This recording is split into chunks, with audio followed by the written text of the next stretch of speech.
The balance is taking calculated risks. In other words, managing those risks effectively. Look at the risk, analyse what could go wrong, put in place actions that deal with that.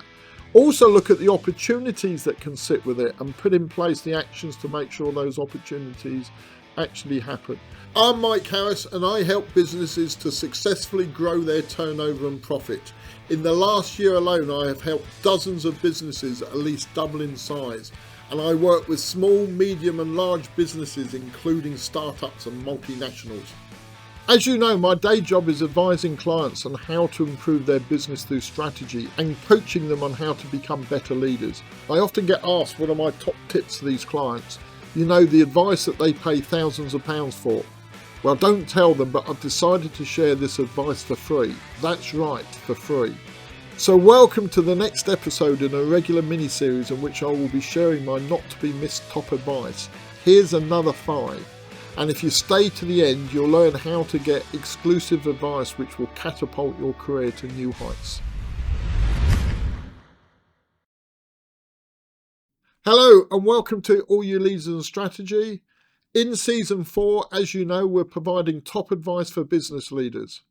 So today I'm going to share more top tips which I give to my regular clients. So the first of these is hire and retain the top talent. Without your team, there is no business. Many people will tell you your team is your greatest asset. And we discussed this on previous episodes of the podcast.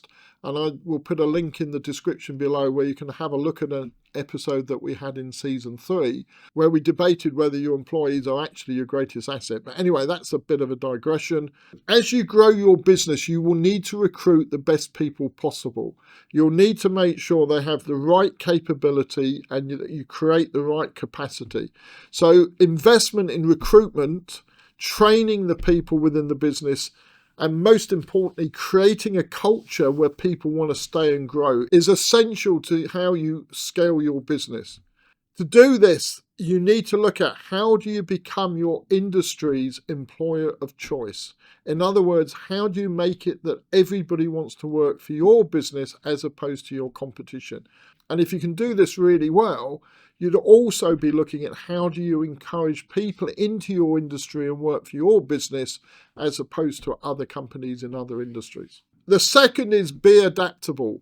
Change is inevitable. I would say the only thing that's constant in business is constant change. So therefore, you need to be aware of it. You need to be thinking about it. We spoke in the last episode about the importance of continuously learning, and that really does apply here. So whether it's technology or regulation change or maybe changing customers' preferences, it's essential that you're adapting and you're able to take those things on board. Just look at AI in recent years. It's a great example of how the business territory is changing, how you need to stay ahead, how you need to incorporate it. So overall, be agile, be ready to adapt to these sort of changes. Leaders who can pivot quickly will stay ahead of their competition. This episode is sponsored by Strategist Consulting, expert business and leadership consultancy for everyday businesses and professionals. What if the key to your business's next growth phase isn't a mystery, but a proven process? Is your business at the ceiling, with profits flat, daily chaos, and scaling up feeling like a risky leap? You're not alone, and you don't have to solve it alone. Strategist Consulting is your partner for structured, transformative growth. Led by Mike Harris, a proven strategist and project manager with expertise in scaling businesses, bid management, and delivering results, we provide clarity through our core service, the Business Review Workshop. This isn't just advice, it's a deep dive analysis that delivers a clear, actionable roadmap. We identify your bottlenecks, uncover hidden opportunities, and give you the precise steps to move from stuck to strategic execution. Visit www.strategistconsulting.co.uk now and transform your business trajectory. So the third tip is linked to the previous one, which is leverage technology. whatever your industry is, you've got to look at how you can use technology, and in particular, emerging technology. In my industry, construction, this has meant embracing digital twins, robotics, AI, and data analytics. Streamline your operations and improve your decision making. So a good example of this, and we've spoken about it on previous podcasts, is Sir Steve Redgrave, the famous Olympian. And whenever he looked at the next Olympics, he was always looking at how did he improve the performance of his athletes. He had this phrase, does it make the boat go faster? So they were constantly looking not just at the performance of the individuals, but also looking at what changes in technology were coming in as far as the boats were concerned. So it may be a change in the design of the oars. It may be a change in the design of the boat itself. It might be changing the material that the boats are made out of. Anything that improved their performance. And the same applies to your business. You've got to leverage the most up-to-date technology to see how you can improve productivity. And then also, how do you improve your customer's experience? So that might be digital, that could be social media, but it could also be a bit like Sir Steve Redgrave with the boats. It could also be things that are more linked to products and materials that are available. So don't ignore transformation in technology. So 4 is open communication. It probably seems obvious, but I see a lot of businesses that are very poor in communicating, both internally and externally. And the best way to build trust is by communicating. And when I mean communicate, I don't just mean talking. This isn't a one-way street. This isn't just about you telling others what you're doing or what you want to do. It's also listening. A big part of communication is listening to others, whether that's your client, whether that's your competition, whether that's your staff, whether it's your stakeholders, etc. And by combining that listening with the talking, then you can get proper open communication. So in doing this, share your successes and challenges. Let people know what you're doing. This will build trust and it will build understanding, and utilize all the forums that are available. So that could be social media, but it might also include one-to-ones with your clients and with your staff, holding road shows, holding what I call the town hall meetings where you're talking to a large audience. Could be business-to-business meetings with your clients, etc. And I think that visibility, actually the one-to-one, that face-to-face communication is the most important of them all. And the last one for today, number 5, take calculated risks.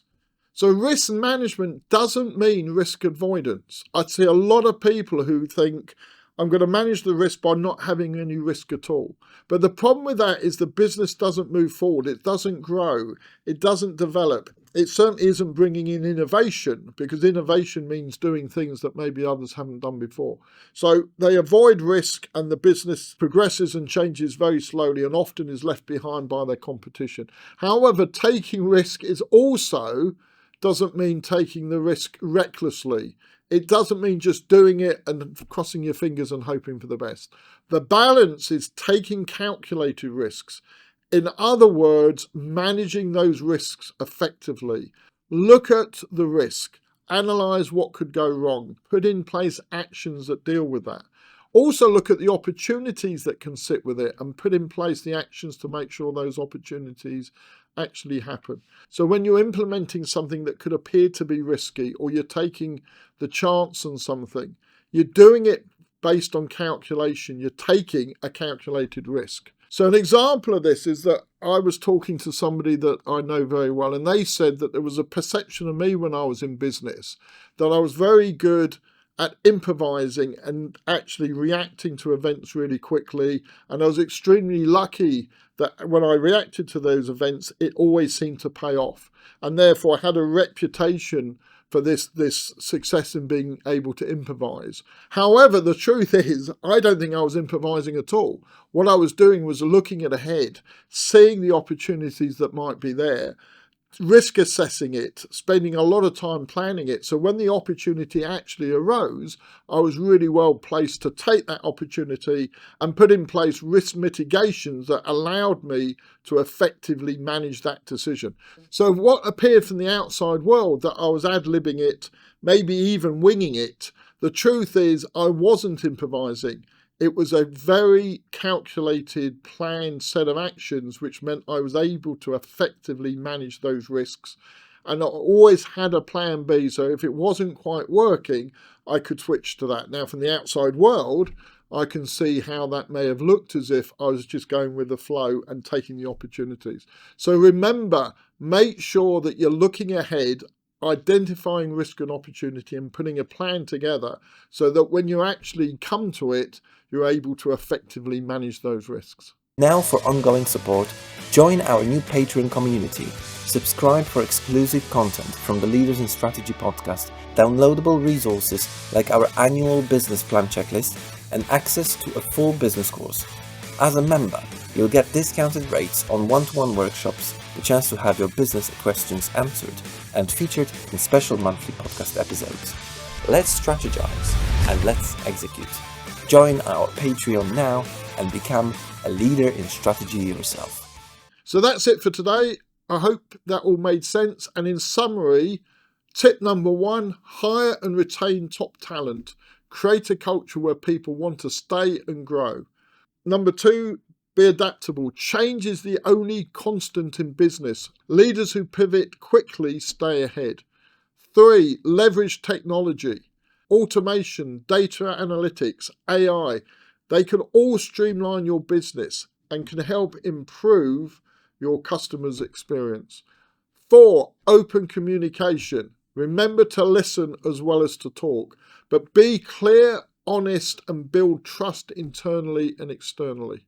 And then lastly, take calculated risks. That doesn't mean avoiding the risk, it means identifying it early and managing the risk. As you know, I like to set homework, and today's homework is this. Review those 5 top tips, identify those which will benefit you most, take 1 or 2 of them and apply them both to yourself and to your business, and then turn them into action plans for the next 3 months. I suggest you hold a workshop involving key members of your team. That will help you actually get a much broader view on these items. You may consider an external facilitator to help you with those workshops, and if you do, you know where I am and how to contact me if you think I can help. Let me know how you get on. I'd be really interested to hear how these top tips have benefited you and your companies. And just a quick reminder of where you can find us. You can watch us on the Leaders in Strategy YouTube channel, listen to us on Spotify, Apple Podcast, Amazon Music, Podbean and Podchaser. And of course, we upload every episode onto my LinkedIn page and also onto the Strategist Consulting website. So that's it for today. I hope you enjoyed it and you come back next time where we'll have another great episode with a special guest looking at top advice for business leaders. I'll see you then.